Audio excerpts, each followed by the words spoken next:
story for today is The Tiny Seed by Carle. It is autumn. A strong wind is blowing. It blows flower seeds high in the air and carries them far across the land. One of the seeds is tiny, smaller than all of the others. Will it be able to keep up with the others? And where are they all going? Let's find out. One of the seeds flies higher than the others. Up, up, up it goes. It flies too high and the sun's hot rays burn it up. But the tiny seed sails on with the others. So this sun here gets too close to the sun and the sun's rays burn it up. So that seed isn't going to grow into a plant. Another seed lands on a tall and icy mountain. The ice never melts and the seed cannot grow. The rest of the seeds fly on, but the tiny seed does not go as fast as the others, so it's starting to fall behind a little bit. But this one that's landed on the ice isn't going to grow because it's too cold. Now they fly over the ocean. One seed falls into the water and drowns. The others sail on with the wind, but the tiny seed does not go as high as the others. So the seed that's landed in the water isn't going to grow because it's not going to get everything that it needs. One seed drifts down onto the desert. It is hot and dry and the seed cannot grow. Now the tiny seed is flying very low, but the wind pushes it on with the others. So it's close to the ground, but it's still going. Finally, the wind stops and the seeds fall gently down on the ground.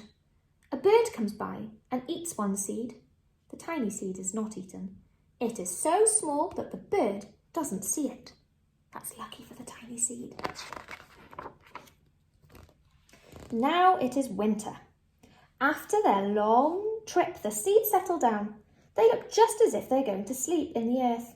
Snow falls and covers them like a soft white blanket. A hungry mouse that also lives in the ground eats a seed for his lunch. But the tiny seed lies very still and the mouse does not see it. So that's lucky for the tiny seed again. Now it is spring. After a few months, the snow has melted. It is really spring. Birds fly by, the sun shines, rain falls. The seeds grow so round and full they start to burst open a little. Now they are not seeds anymore, they are plants. First, the leaves begin to grow up First, they send roots down into the earth. Then their little stems and leaves begin to grow up towards the sun and air. There is another plant that grows much faster than the new little plants. It is a big, fat weed, and it takes all the sunlight and the rain away from one of the small new plants, and that little plant dies. You see, this big weed has grown up, and this small seed that has grown into a small plant doesn't manage to get any rain or water from the sun, so this one here dies too. The tiny seed hasn't begun to grow yet. It will be too late. Hurry! But finally, it starts to grow into a small plant, just in time.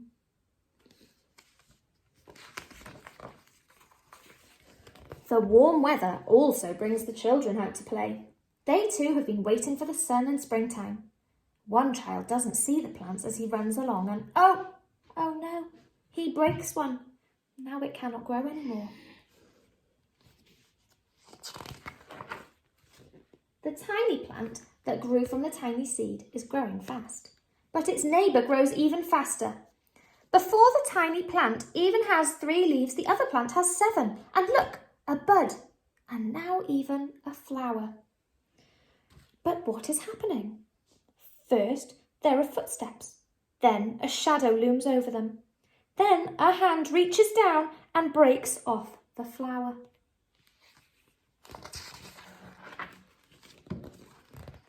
A boy has picked the flower to give to a friend.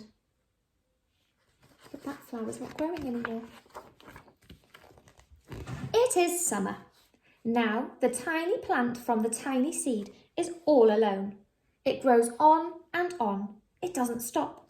The sun shines on it and the rain waters it. It has many leaves. It grows taller and taller. It is taller than the people, It is taller than the trees. It is taller than the houses. And now a flower grows on it. People come from far and near to look at this flower. It is the tallest flower they have ever seen. It is a giant flower. All summer long, the birds and bees and butterflies come visiting. They have never seen such a big and beautiful flower. Just all the creatures that love beautiful flowers. Now it is autumn again. The days grow shorter, the nights grow cooler, and the wind carries yellow and red leaves past the flower. Some petals drop off from the giant flower and they sail along with the bright leaves over the land and down to the ground. The wind blows harder. The flower has lost almost all of its petals. It sways and bends away from the wind, but the wind grows stronger and shakes the flower. Once more the wind shakes the flower, and this time the flower's seed pod opens. Out come many tiny seeds that quickly sail far away on the wind, just like at the beginning of the story. And then the cycle begins again. So we could go back, and all those brand new tiny seeds float away on the wind and begin their journey again. I hope you enjoyed our story.